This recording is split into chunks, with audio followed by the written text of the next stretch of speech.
رسالت نہ ہوتی تو امامت نہ سمجھ میں آتی، اور اگر امامت نہ ہوتی تو رسالت نہ سمجھ میں آتی۔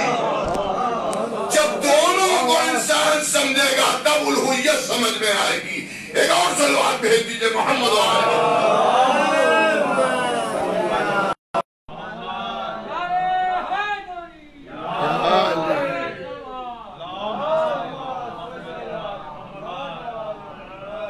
جب دونوں کو سمجھے گا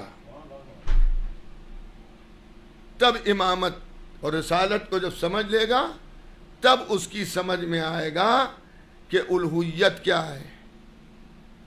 تو عالم نور سے آل محمد کو سمجھیے۔ میرے والد مرحوم مولانا مرزا محمد عالم صاحب علی اللہ مقامہ فرمایا کرتے تھے، اور میں نے ان کا نام نامی اس لیے یہاں بھی لیا ہے کہ اس گھرانے سے جو ان کا رابطہ تھا، وہ جو ربط تھا، وہ سبھی جانتے ہو، اہل خاندان تو بخوبی جانتے ہیں۔ تو عزیزان گرامی، وہ فرمایا کرتے تھے کہ رسالت کے ذریعے امامت کو پہچانیے اور امامت کے ذریعے رسالت کو پہچانیے۔ اور ان کا ایک مشہور جملہ یہ تھا کہ مٹی کے گھروندوں سے انوار طیبہ کا مقابلہ نہ کیجیے۔ سمجھ گئے ہیں؟ نور کا نور سے بھی اگر مقابلہ کیجیے گا، معصوم نفوس کا بھی اگر اہل بیت پیغمبر سے مقابلہ کیجیے گا تو وہ بھی ہلکے پڑ جائیں گے۔ نہ آدم ان کا مقابلہ کر سکتے ہیں، نہ نوح ان کا مقابلہ کر سکتے ہیں، نہ ابراہیم ان کا مقابلہ کر سکتے ہیں، نہ موسیٰ، عیسیٰ، داؤد، یحییٰ۔ 1,23,999 نبی جو نبی ہیں، معصوم ہیں، اس میں صاحب شریعت بھی ہیں، صاحب کتاب بھی ہیں معجزات کے حامل بھی ہیں، لیکن وہ بھی ان کا مقابلہ نہیں کر سکتے ہیں۔ اگر ان میں تلاش کرنا ہے تو انہی میں ایک دوسرے کا جیسا ملے گا، ان کے باہر کوئی نہیں ملے گا۔ اور یہ ایک جیسے ایسے ہیں کہ ان کا اول بھی محمد ہے، اوسط بھی محمد ہے، آخر بھی محمد ہے، کل کے کل محمد ہے۔ ایک اور صلوات بھیج دیجئے محمد و آل محمد۔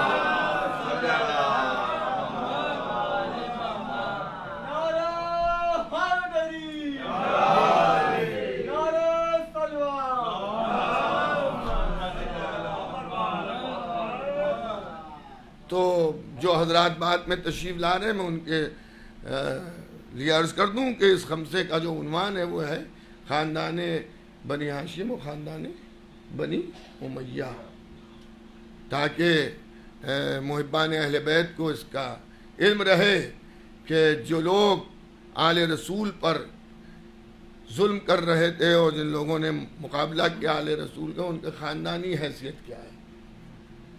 تو یہ انوار طیبہ میں چاہتا ہوں آج میں آپ کی خدمت میں چند جملے ذیل میں عرض کر دوں۔ اچھا، اللہ نے انہی کی محبت میں دنیا کو خلق کیا، عالمین کو خلق کیا۔ دنیا میں جو کچھ ہے وہ محمد و آل محمد کی محبت کی بنیاد پر اللہ نے خلق کیا ہے، اور اللہ نے ان کو اس لیے خلق کیا کہ ایک حدیث میں ارشاد ہو رہا ہے کہ ہم نے اس لیے دنیا کو بنایا، خلق کیا کہ لوگ مجھے پہچانے۔ لیکن یہ یاد رکھیے گا، جب سے انسانیت خلق ہوئی ہے آج تک کوئی اللہ کو نہیں پہچان پایا۔ اگر اللہ کو بھی پہچانا تو محمد و آل محمد نے پہچانا۔ خود نبی کریم کی حدیث ارشاد فرمایا کہ اللہ کو کسی نے نہیں پہچانا، یا میں نے پہچانا یا علی نے پہچانا، اور مجھے بھی کسی نے نہیں پہچانا، یا اللہ نے پہچانا یا علی نے پہچانا، اور علی کو بھی کسی نے نہیں پہچانا، یا میں نے پہچانا یا اللہ نے پہچانا۔ ایک بار کا مشہور واقعہ ہے کہ سلمان محمدی مسجد سے باہر آئے نکل کے، تو ایک صاحب ملے منافقین میں سے، اور انہیں کہا سلمان مسجد میں کون کون ہے؟ تو سلمان نے کہا کہ مسجد میں 3 لوگ ہیں مسجد میں۔ کہا کون کون؟ کہا فلاں فلاں اور ایک ان میں ایسے جسے میں نہیں پہچانتا. اچھا بھائی, دو کو بتایا اور تیسرے کو کہ میں نہیں پہچانتا. وہ مسجد میں گئے تو انہیں نے ان دو کو تو دیکھا کہ جن کے لیے نام بتایا تھا. تیسرے وہاں پر حضرت علی بیٹھے ہوئے تھے, علی کے گھر بیٹھے اور کہہ رہے میں نہیں پہچانتا. آئے نبی سے شکایت کہ اللہ کے نبی آج سلمان نے حد ختم کر دی, کیا میں علی کو نہیں پہچانتا؟ کیا سلمان کو آنے دو, سلمان آئے. کیا سلمان, انہیں تم سے کیا پوچھا کہ کون کون بیٹھا؟ میں نے بھلا بھلا کا نام بتا دیا. کہ تیسرا کون ہے؟ کہ میں پہچانتا نہیں. کہ دیکھا یا رسول اللہ, آپ کے سامنے بھی یہ کہہ رہے ہیں کہ یہ علی کو نہیں پہچانتے. تو سلمان محمدی نے مسکرا کے کہا میں ان کی مانوں یا سرکار آپ کی مانوں؟ آپ ہی نے تو فرمایا ہے کہ علی کو کسی نے نہیں پہچانا, یا اللہ نے پہچانا یا میں نے پہچانا. تو نہ میں اللہ ہوں نہ میں نبی ہوں, ایک صلوات بھیجیے گا.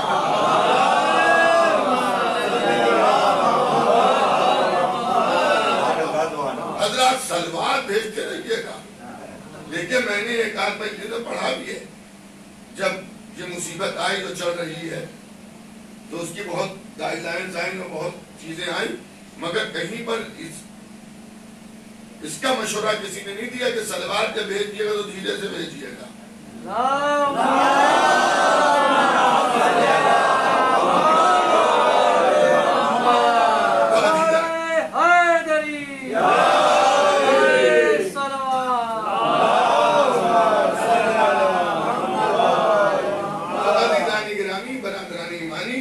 اللہ نے محمد و آل محمد کے نور کو سب سے پہلے رکھا. پرکار قدرت سے جو پہلا نقطہ نور گرا وہ محمد و آل محمد کا نور تھا. اللہ نے اس نور کو عالم وجود میں بھیجنے کے لیے, اس دنیا میں بھیجنے کے لیے بڑے انتظامات کیے. پیکر آدم بنا. یہ نور محمد و آل محمد کا نور حضرت آدم کی پیشانی میں پہلے رکھا گیا, اور اسی نور کے صدقے میں حضرت آدم کو یہ عظمت ملی کہ ملائکہ نے ان کو سجدہ کیا, تعظیمی سجدہ کیا اللہ کے حکم سے. سب نے سجدہ کیا الا ابلیس, شیطان نے سجدہ حضرت آدم کو نہیں کیا. تو قدرت نے, یہ قرآن ہے, قدرت نے بگڑ کے یہ پوچھا کہ یہ بتا جسے میں نے اپنے دونوں ہاتھوں سے بنایا ہے اس کے سجدے سے تجھے روکا کس نے؟ دیکھیں میں مومنین میں گفتگو کر رہا ہوں تو یہ کہنے کا مجھے حق ہے کہ ہمارا اللہ نہ ہاتھ رکھتا ہے نہ پیر رکھتا ہے نہ ہماری جیسی آنکھیں رکھتا ہے نہ ہمارا جیسا چہرہ رکھتا ہے, مگر وہ کہہ رہا ہے میں نے جسے اپنے دونوں ہاتھوں سے بنایا تجھے اس کے سجدے سے کس نے روکا؟ کوئی جواب نہیں دے پائے گا کہ وہ ہاتھ کس کے ہاتھ تھے. اگر برسرے ممبر میرا مولا علی یہ دعویٰ نہ کرتا کہ میں وہ ہوں کہ جس نے عالم نور میں خمیر آدم کو گوندا ہے, تو جہاں مولا علی کے ہاتھ لگ جائیں اگر اس کا تعظیمی سجدہ نہ ہو تو مزاج قدرت اتنا برم ہو تو اسے ملعون بارگاہ قرار دے دیا جائے. تو جہاں ذات علی خود ہو اگر تعظیماً کوئی سر جھکائے تو یہ حرام کا حضر ہو جائے گا. ایک اور صلوات بھیجیے گا محمد.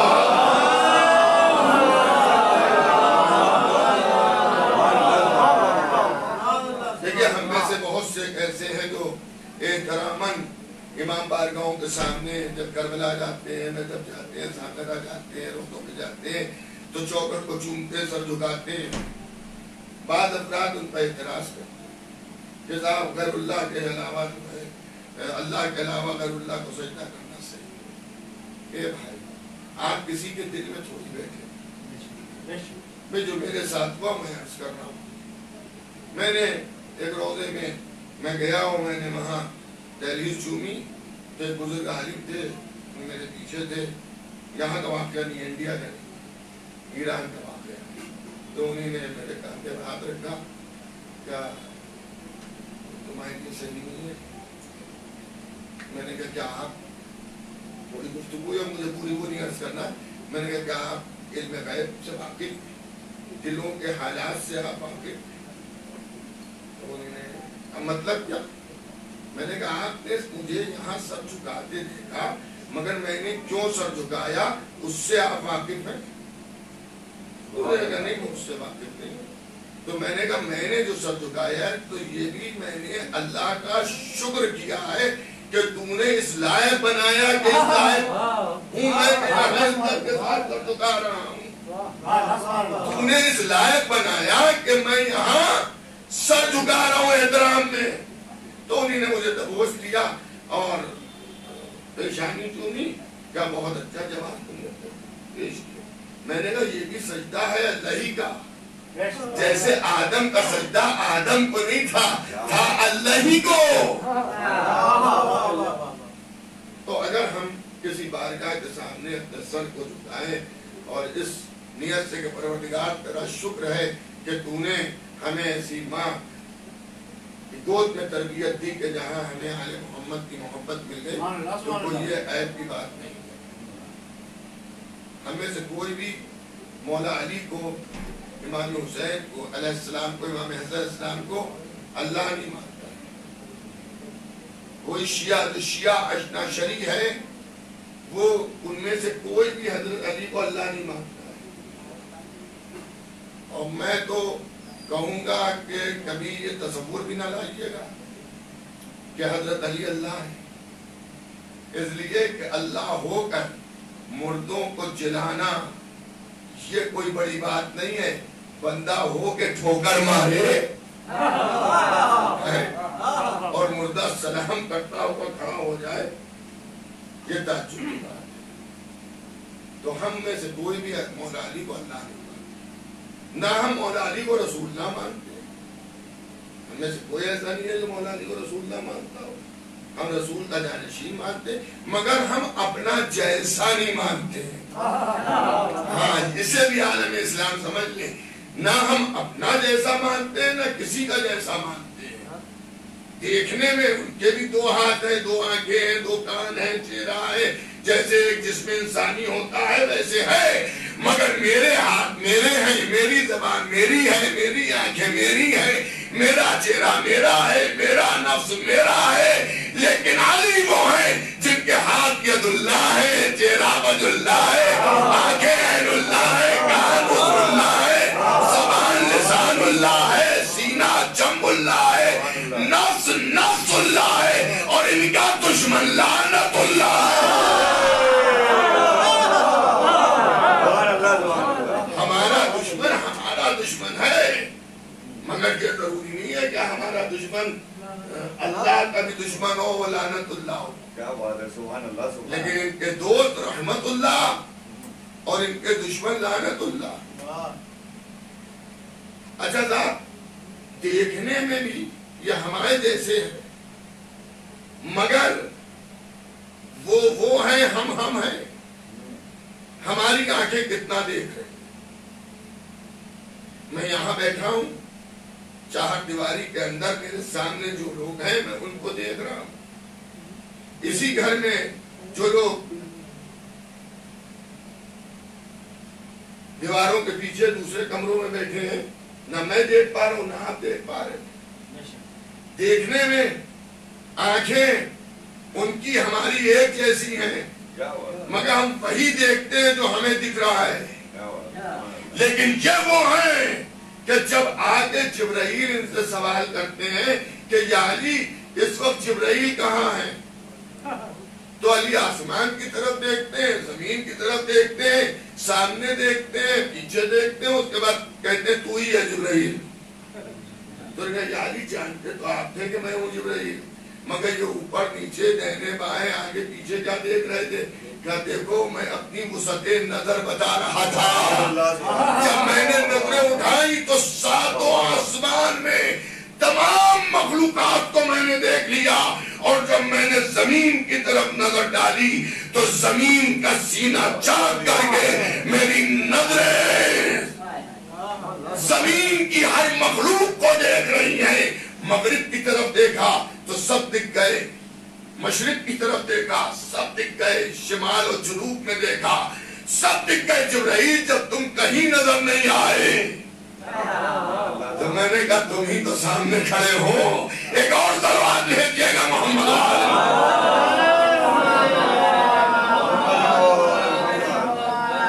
نظروں کی بات جانے دیجیے. اگر ان کے ہاتھ میں اسلحہ آ جاتا ہے, تلوار اس زمانے کا اسلحہ, تو اس کی دوربین ایسی نظریں ہو جاتی ہیں کہ 70 نسلوں کو دیکھ کے چلتی ہیں. آپ کو یاد ہے نا کہ جب جنگ صفین میں حضرت مالک اشتر فرماتے ہیں کہ ایک بار مولا علی میرے پاس آئے اور آگے کا مالک عراق کا دستہ جو ہے وہ کچھ کمزور پڑ رہا ہے. تو میں سمجھا مولا مجھے حکم دیں گے کہ جاؤ ادھر مدد کے لیے. میں نے ذرا غور سے دیکھا اور میں نے دیکھنے کے بعد مولا میرے جنگی طرف کھڑے تھے, میں نے ادھر دیکھا مڑ کے تو دیکھا مولا نظر نہیں آ رہے. تو میں گھبرا گیا کہ ایسی جنگ ہو رہی ہے, حملے ہو رہے ہیں شام کی طرف سے, مولا گئے کدھر.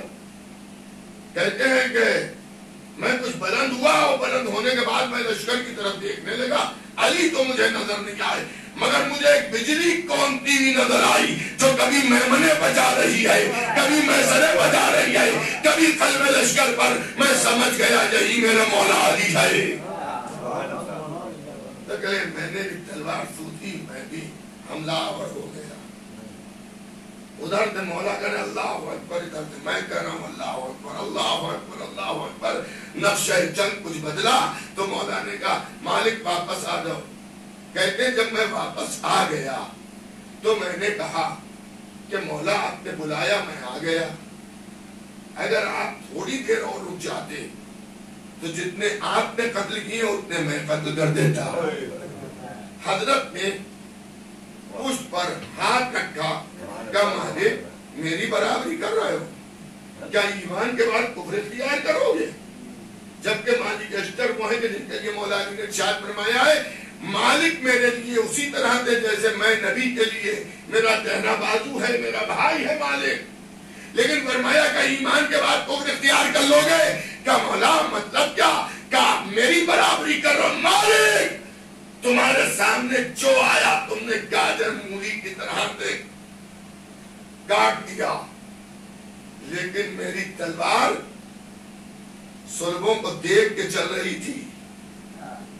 جہاں ایمان تھا وہاں پر میری تلوار نہیں چلی, میری تلوار نے کفر کاٹا. تو دیکھنے میں بھی جو چیزیں انسانوں جیسی لگ رہی ہیں انہیں بھی کوئی یہ نہ سمجھے کہ ہمارے جیسے ہیں, یہ ہمارے جیسے ہیں, یہ ہمارے جیسے نہیں ہو سکتے. ارے ان کے جانوروں کے قدموں کی دھول کے برابر بھی ہم نہیں ہیں.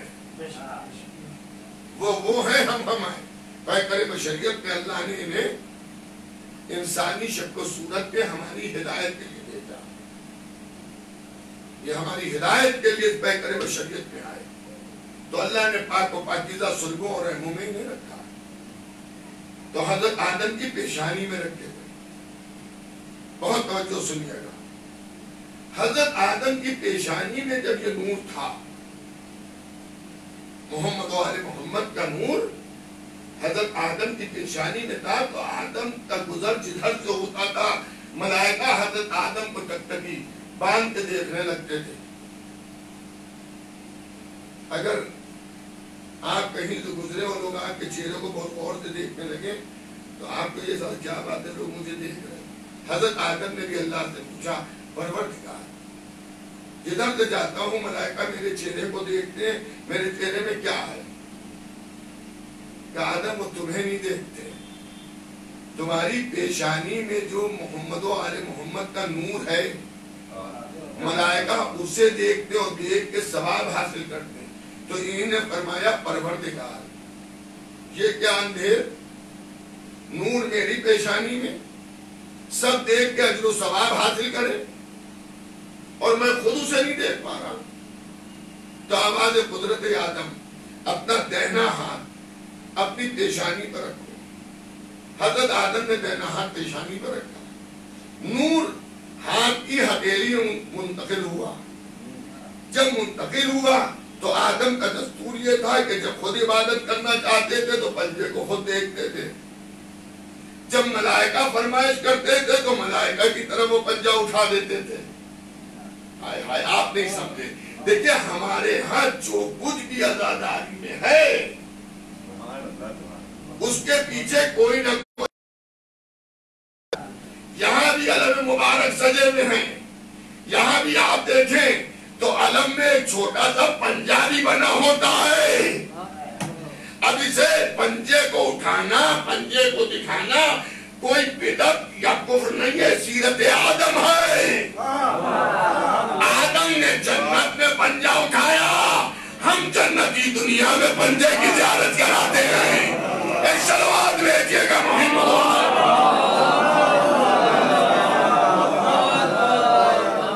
اور اس کے بعد حضرت آدم سے پاک و پاکیزہ صلبوں اور پاک و پاکیزہ رحموں کی منزلوں کو طے کرتا ہوا یہ نور صلب جناب عبد المطلب تک آیا. اگر وادی نور کا ذکر ہوتا رہا تو 5 کی 5 مجلسیں اسی میں ختم ہو جائیں گی، آگے کا ذکر ہی رہ جائے گا. اور میں یہ بھی عرض کر دوں کہ جیسا کہ آپ کے علم میں ہے کہ مجلس کا اعلان 8 بجے شب کا ہے، تو مجلس ظاہر ہے زیادہ سے زیادہ پیش خانی وغیرہ کے بعد بھی اگر شروع ہوئی تو میں 8:30 بجے تک بیٹھ جاؤں گا. تو ممبر پر بیٹھنا تو میرے اختیار میں نہیں ہے، لیکن اترنا تو میرے اختیار میں ہے، کیونکہ ظاہر ہے 40 قریب ہے اور عاشقان امام حسین جگہ جگہ پر مجالس میں شرکت بھی کر رہے ہوں، مجالس منعقد بھی ہو رہی ہیں. آپ کی مصروفیت ہے، ہماری بھی مصروفیت ہے. تو میں مجلس کے ختم ہونے کا اعلان تو کر سکتا ہوں کہ کئے بجے مجلس ختم ہو جائے،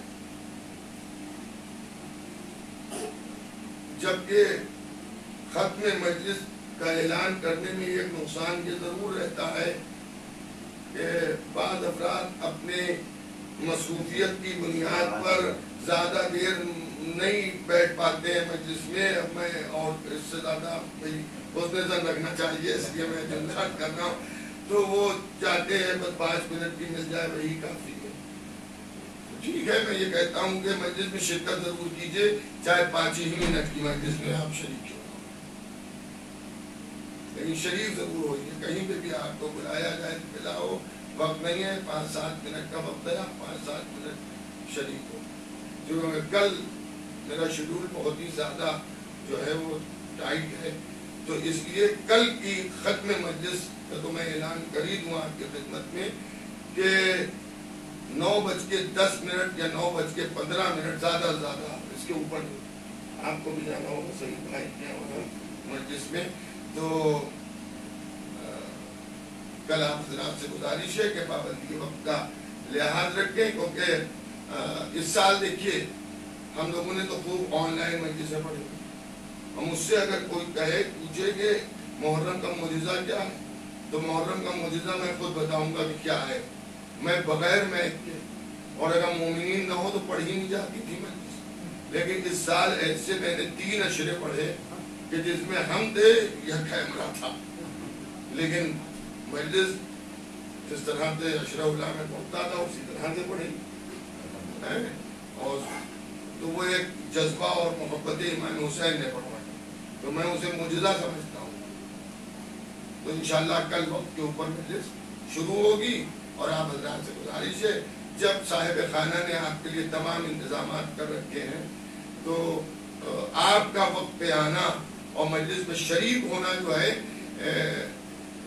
ان لوگوں کی ہمت افزائی ہوتی ہے جو آپ کو بلاتے ہیں. صلوات اور بھیج دیجئے محمد.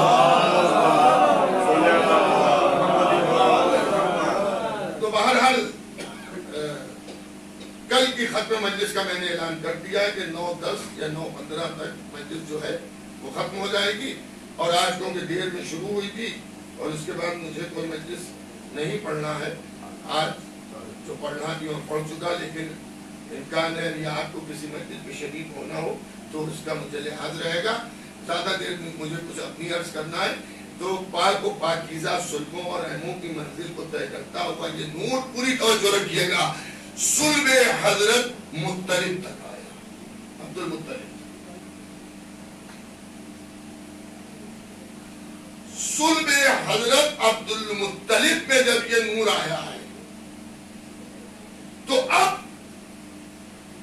اس نور کے دو ٹکڑے ہو گئے. حضرت عبد المطلب کے صلب کے بعد اس نور کے دو ٹکڑے ہو گئے. آدھا نور زینت عبداللہ بنا, آدھا نور زینت بیت اللہ بنا. نور کا ایک حصہ خانہ عبداللہ میں پیدا ہوا, نور کا دوسرا حصہ خانہ کعبہ بیت اللہ میں پیدا ہوا. نبی کریم نے خانہ عبداللہ میں ولادت پائی اور مولائے متقیان نے خانہ کعبہ میں ولادت پائی. اچھا, اس پورے سلسلہ نور میں ایک شرف محسن اسلام حضرت ابو طالب علیہ السلام کو ایسا ملا جو حضرت آدم سے لے کر ابھی تک اور اس زمانے سے لے کر آج تک کسی کو نہیں ملا. یہ نور یا صلب میں رہا یا گود میں رہا. اگر صلب میں رہا تو گود خالی رہی, اور اگر گود میں آیا تو صلب خالی ہو گیا. لیکن اللہ نے محسن اسلام حضرت ابو طالب علیہ السلام کو یہ شرف دیا کہ ایک ہی وقت میں یہ نور صلب میں بھی رہا اور گود میں بھی رہا. گود میں محمد کی شکل میں رہا, صلب میں علی کی شکل میں رہا. یہ محسن اسلام حضرت ابو طالب علیہ السلام کو اللہ نے ایک شرف دیا.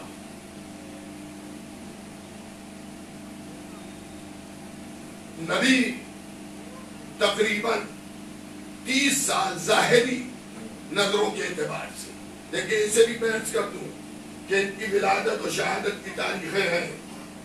13 رجب کو پیدا ہوئے, 21 رمضان کو شہید ہوئے. مگر یہ پیدا ہوئے سے مراد یہ نہ لیجئے گا کہ جیسے ہم پیدا ہوتے ہیں. پیدا ہوئے یہ تو اس وقت بھی تھے جب نہ آدم تھے نہ بنی آدم تھے, نہ نوح تھے نہ کشتی نجات تھی, نہ ابراہیم تھے نہ عقیہ نمرودیت تھی, نہ موسیٰ تھے نہ کوہ طور تھا, نہ عیسیٰ تھے نہ قوت گویائی تھی, نہ یوسف تھے نہ حسن و جمال تھا, نہ سلیمان تھے نہ عظیم سلطنت تھی, نہ سمندروں کو وسعت تھی, نہ پہاڑوں کو بلندیاں تھی, نہ سورج اور چاند کی قندیلیں تھی.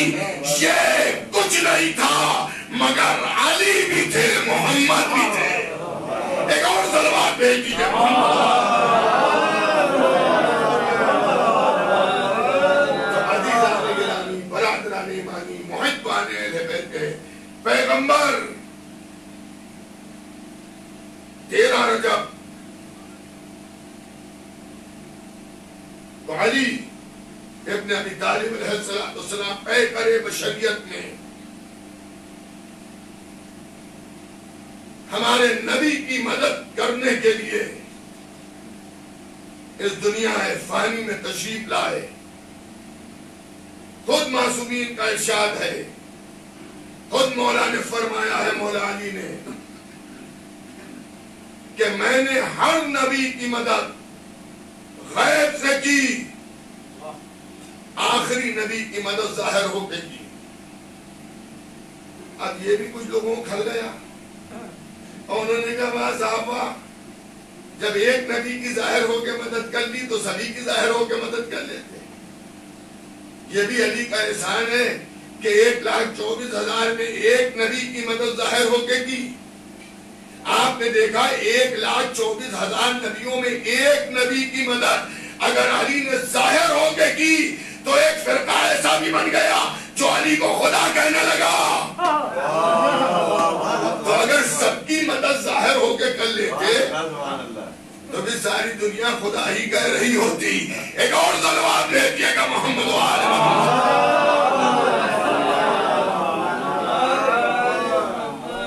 عزیزان گرامی، اللہ کے گھر میں پیدا ہوئے حضرت علی بن ابی طالب علیہ السلام. اب میں آج اس شجر خبیثہ کا ذکر نہیں کرنا مناسب سمجھتا کہ جو آل محمد کے مقابل آئے. کل سے انشاءاللہ اگر آپ وقت پہ آ گئے اور آپ نے ساتھ دیا تو میں خاندان بنی ہاشم اور خاندان بنو امیہ کے بھی چند افراد کا ذکر آپ کی خدمت میں کروں گا اور آپ پہچان جائیں گے کہ اللہ کی طرف سے کون آئے تھے اور شیطان کی رہنمائی کون کر رہے تھے. عزیزان گرامی، خانہ کعبہ میں علی پیدا ہوئے. نہ مولا علی سے پہلے کوئی خانہ کعبہ میں پیدا ہوا، نہ مولا علی کے بعد آج تک کوئی خانہ کعبہ میں پیدا ہوا، نہ صبح قیامت تک کوئی خانہ کعبہ میں پیدا ہونے والا ہے. اللہ نے مولا علی علیہ السلام کے لیے ہی یہ شرف محفوظ رکھا کہ اللہ کے گھر میں علی پیدا ہوئے. اور میں آپ کی خدمت میں عرض کر دوں کہ اللہ کے مقدس گھروں میں دو گھر بہت اہم ہیں. ایک خانہ کعبہ جو مکے میں ہے اور ایک بیت المقدس جسے بیت المقدس آپ کہتے ہیں.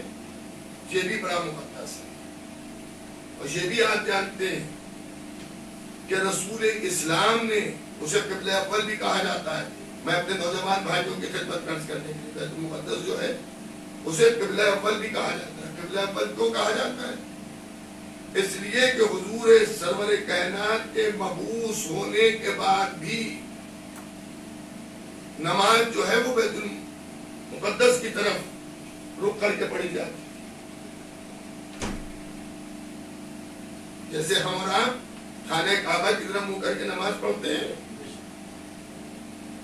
تو اس سے پہلے رسول خدا مولا علی صحابہ کرام نے بیت المقدس کی طرف رخ کر کے نماز پڑھی.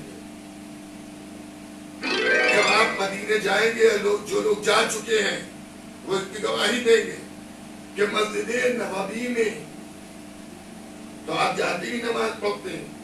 اطراف کی زیارتوں میں ایک مسجد ہے ذو قبلتین، دو قبلوں والی مسجد. میں ابھی 2 سال پہلے گیا تھا تو اب اس کی شکل بدل گئی ہے، لیکن اس سے پہلے جب میں گیا تھا 95 میں تو وہاں 2 محرابیں بنی ہوئی تھی. مدن خانہ کعبہ اس رخ کو ہے، ایک محراب ادھر ہے اور ایک محراب ادھر بنی ہوئی ہے بالکل پشت کو. تو جب آپ دریافت کیے 2 محرابوں والی مسجد کیسے؟ کیا حضور ختمی مرتبہ پہلے ادھر منہ کر کے نماز پڑھتے تھے. حالت نماز میں اللہ کا حکم آیا، قبلہ بدل گیا تو نبی نے بیت المقدس کی طرف سے منہ موڑ کر خانہ کعبہ کی طرف منہ کر دیا. اور اس شرف میں بھی علی اکیلے ہیں کہ ایک ایک نماز کو دو قبلوں میں نبی کے ساتھ علی کے سوا کسی نے نہیں پڑھی. حالت نماز میں حکم آیا. اب نبی نے قبلہ بدلا تو سب ادھر ہی کھڑے رہے جدھر منہ کیے ہوئے تھے. لیکن جیسے نبی نے رخ بدلا اتباع نبی میں علی نے بھی رخ بدلا. اور عزیزان گرامی آپ کے مولا کی ایک فضیلت اور ہے, انشاءاللہ آپ خوش ہوں گے سن کے. مثلا مثال میں دے رہا ہوں, بیت المقدس جسے بیت المقدس بھی کہتے ہیں ادھر ہے. مثال کے طور پر نبی پیچھے علی, ادھر ادھر صحابہ کھڑے ہوئے, نماز ہو رہی ہے, کعبہ ادھر ہے. حالت نماز میں حکم ہوا قبلہ بدل دو, رخ کعبے کی طرف کر دو. نبی, یہ نبی بلا تشبیہ یہ مولا علی, یہ سمت بیت المقدس, یہ سمت کعبہ. جگہ بدل دو یہ نہیں ہے, رخ بدل دو, منہ بدل دو. تو اب نبی نے اپنا رخ بدلا, علی نے اپنا رخ بدلا. ایک ہی نماز میں کبھی محمد امامت کر رہے ہیں, کبھی علی امامت کر رہے ہیں. ایک اور سلوات بھیجیے گا محمد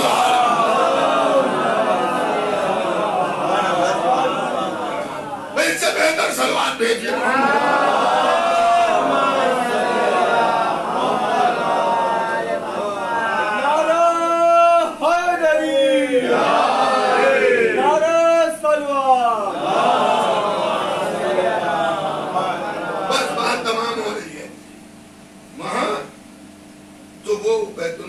بڑے مقدس جگہ ہے. آج تک آپ یوم قدس مناتے ہیں, رمضان کا آخری جمعہ, اور مسلمان مطالبہ کر رہے ہیں, اس میں جنگ و جدال چل رہا ہے.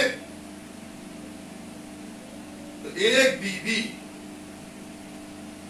کے لیے منت مانی گئی تھی, اللہ کی بارگاہ میں دعا کی تھی کہ پروردگار اولاد دے دے تو میں تیرے گھر کے خدمت کے لیے اسے وقف کر دوں گا. کیوں دعا مانگی تھی کہ وقف کر دوں گا؟ منہ سے کہا نہیں تھا لڑکا دے دے, مگر وہ جانتے تھے کہ اگر لڑکی ملی تو وہ رہ نہ سکے گی, اس لیے کہ عورتوں کے اوپر ہر مہینے میں چند ایام ایسے ہوتے ہیں کہ جس کے اندر وہ پاک نہیں ہوتی ہیں, تو وہ اللہ کے گھر میں نہیں رہ سکتی. قدرت نے کہا اچھا ہم بھی تمہیں بیٹی ہی دیں گے, مگر ایسی دیں گے جو معصومہ ہوگی, معصومہ ہوگی اور گناہوں سے بھی پاک ہوگی, نجاستوں سے بھی پاک ہوگی. حضرت زکریا نے بیٹی کو بیت المقدس میں رکھ دیا. قدرت نے یہ کمال دکھایا کہ بغیر شادی کے صاحب اولاد کیا. آپ سمجھ گئے نا, حضرت عیسیٰ کی ماں حضرت مریم. لیکن جب وقت ولادت آیا تو آواز قدرت آئی, رہی تو تم برسوں یہاں, لیکن اب یہاں سے باہر جاؤ, اس لیے کہ عبادت خانہ ہے, ججا خانہ نہیں ہے.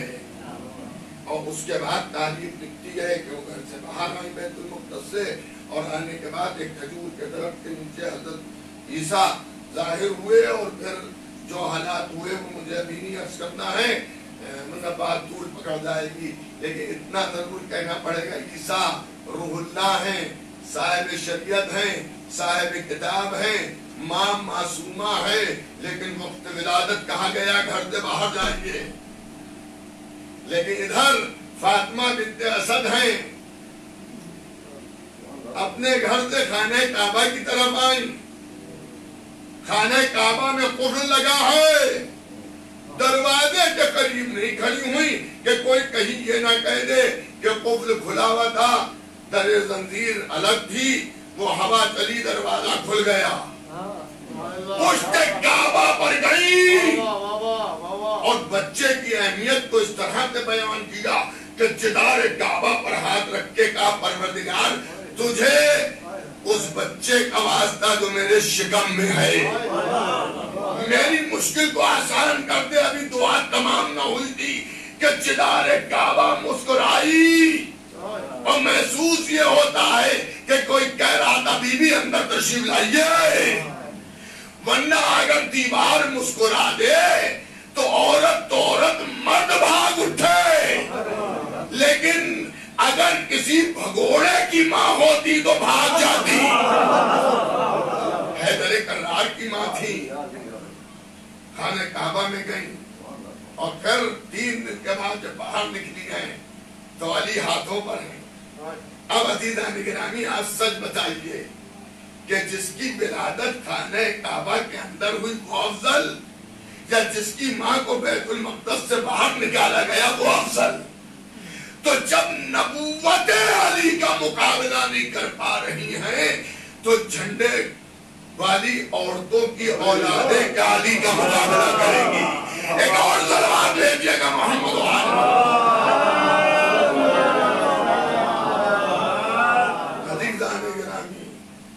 خاندان بنی امیہ چاہتا یہی تھا کہ خاندان بنی ہاشم کی فضیلتوں کو مٹا دیا جائے. ہمیں محترم خطیب اکبر مولانا مرزا محمد اطہر صاحب علیہ اللہ مقاموں ایک جملہ فرمایا کرتے تھے. ان کے روح کے سال ثواب کے لیے عرض کر دوں کہ وہ فرماتے تھے کہ حضرت علی سے دشمنی کس بات کی تھی؟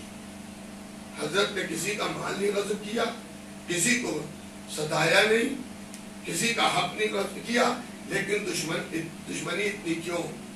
سبب یہ تھا کہ بعض ایسے بھی خاندان تھے, بعض ایسے بھی افراد تھے جو علی سے فضائل کی مار کھائے ہوئے تھے.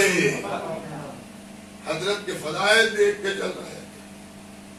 اس میں سر فہرست خاندان بنی امیہ,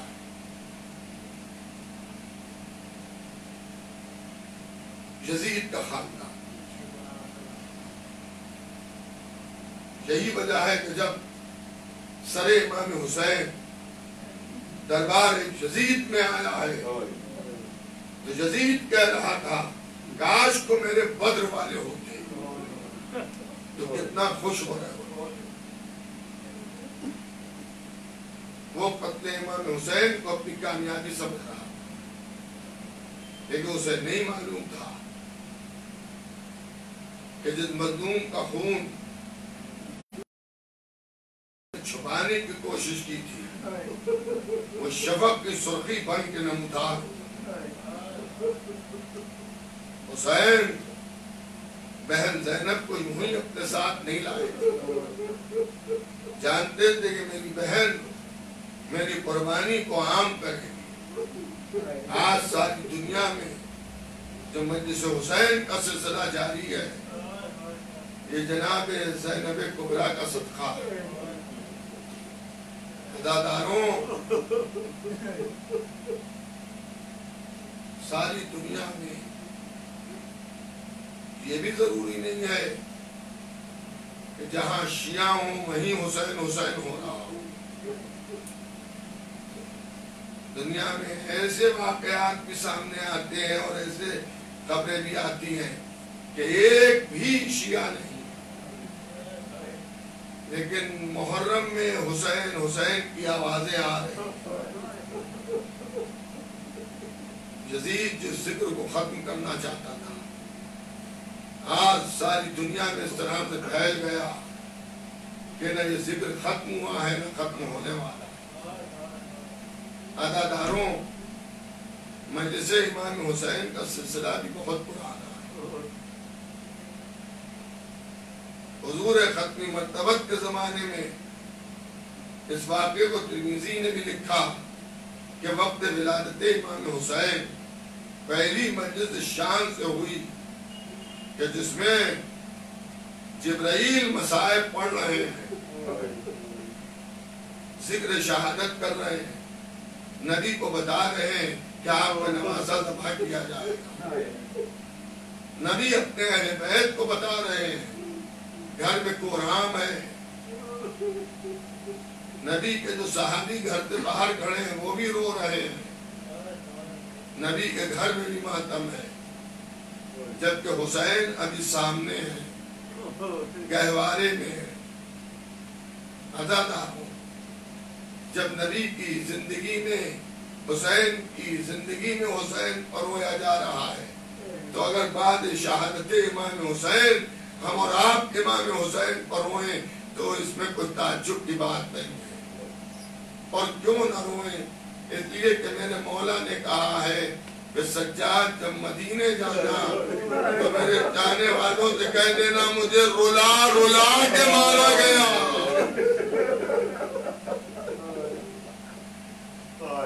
بس عزاداروں ختم ہو رہی ہے مجلس، دے دیجئے قرصہ۔ رلا رلا کے مارا گیا۔ مولا حسین نے جو وصیتیں کی ہیں اس میں زیادہ تر یہ بیان ہوتا ہے کہ وقت آخر کہا میرے شیعوں کو میرا سلام کہہ دینا، جب ان سے کہنا ٹھنڈا پانی پیئے تو میری پیاس کو یاد کر لے۔ نہیں، اس کے علاوہ بھی مولا نے بہت کچھ آپ سے کہلوایا ہے۔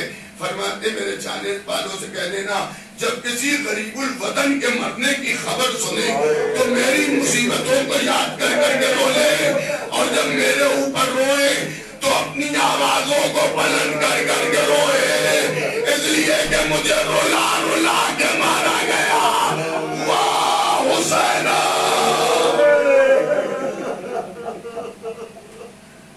اللہ اکبر! سب جانتے تھے۔ فرمایا میرے شیعوں سے یہ بھی کہہ دینا کہ مجھے شہید کرنے کے بعد میرے لاشے کو اس طرح سے پامال کیا گیا جس طرح سے چکی کے دو پارٹوں میں گندم پیس دیا جاتا ہے۔ اے عزادارو آپ کا امام اس طرح سے پامال ہوا جیسے چکی کے دو پارٹوں میں گندم پیس دیا جائے۔ عزادارو جب امام حسین ذبح کر دیے گئے، منادی ندا دے رہے اللہ خدل الحسین و کربلا، اللہ صبح الحسین و کربلا۔ حضرت فضا کبھی خیموں سے باہر نکل رہی ہے، کبھی خیموں میں آ رہی ہے، اور جناب زینب سے کہہ رہی ہے شہزادی قیامت ہو گئی، شہزادی قیامت ہو گئی۔ زینب کہہ رہی ہے فضا ارے میرا ماں جایا ماں ڈالا گیا، اے فضا حسین ذبح ہو گئے۔ کہا اس سے بڑی قیامت ہو گئی۔ کہا کیا ہوا؟ کہا اے شہزادی گھوڑوں کی نال بندی کی جا رہی ہے، سید مظلوم کا لاشا گھوڑوں کی دانتوں سے پامال ہو رہا ہے۔ زینب تڑپ گئی، سید مظلوم کا لاشا درمیان میں، ادھر کے گھوڑے ادھر، خیموں میں آگ۔ ارے 4 سال کی بچی کرتے میں آگ لگی ہوئی ہے، مقتل میں دوڑ رہی ہے۔ ہائے میرا بابا، ہائے میرا بابا، تازیانوں پہ تازیانے، تماچوں پہ تماچے۔